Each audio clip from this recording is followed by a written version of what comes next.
Hello guys, मैं आपकी राधिका। हमारे यूट्यूब चैनल पे आप सभी का बहुत बहुत स्वागत है। और मेरे चैनल से जितने भी दर्शक जुड़े हुए हैं सभी के अच्छे स्वास्थ्य के लिए मैं ईश्वर से प्रार्थना करती हूँ सभी को स्वस्थ रखे, मस्त रखे और मेरा गीत सुनते रहिए, आनंद लेते रहिए। आज आप लोगों के लिए सुंदर सा पति पत्नी का नोक झोंक है और इसमें ननद पूरे परिवार के मिला के गीत बनाया गया। आप लोग सुनिए, आनंद लीजिए। बहुत ही सुंदर गीत है, हंसी मजाक का ये गीत है। कमेंट बॉक्स में जरूर बताइएगा गीत आप लोग को कैसा लगा। आई गईले आंधिया बुझाई गईले दिया चोरिया होई गईले ना, चोरिया होई गईले ना। मोरी ना नदी है रानी चोरिया होई गईले ना। सजना दीदी है रानी चोरिया होई गईले ना। सासू खोजे गड़ही जेठानी खोजे तलही, सासू खोजे गड़ही जेठानी खोजे तलही। मोर बलमुआ खोजे ना, मोर बलमुआ खोजे ना। वही खयार हरिया मोर बलमुआ खोजे ना। वही खयार हरिया मोर बलमुआ खोजे ना। चोरिया होई गईले ना, चोरिया होई गईले ना। सजना दीदी है रानी चोरिया होई गईले ना।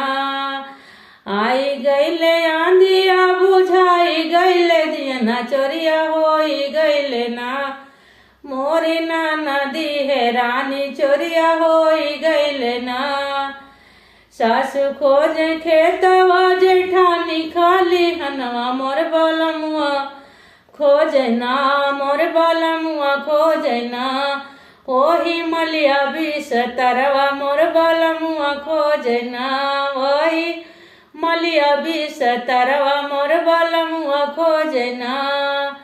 चोरिया होई गईले ना, चोरिया होई गईले ना। सजना बहिनी है रानी चोरिया होई गईले ना। आई गईले आंधिया बुझाई गईले दिया ना चोरिया होई गईले ना। मोरी ना नदी है रानी चोरिया होई गईले ना। सासू रोवे सुसु की जेठानी रोवे मुस्की, सासू रोवे सुसु की जेठानी रोवे मुस्की। मोर बलमुआ रोवे ना, मोर बलमुआ रोवे ना।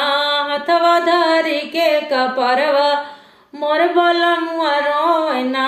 हथवा धरी के कपरवा मोर बलमुआ रोवे ना। चोरिया होई गईले ना, चोरिया होई गईले ना। मोरी ना नदी है रानी चोरिया होई गईले ना। ते गीत कैसा लगा जरूर बताइए।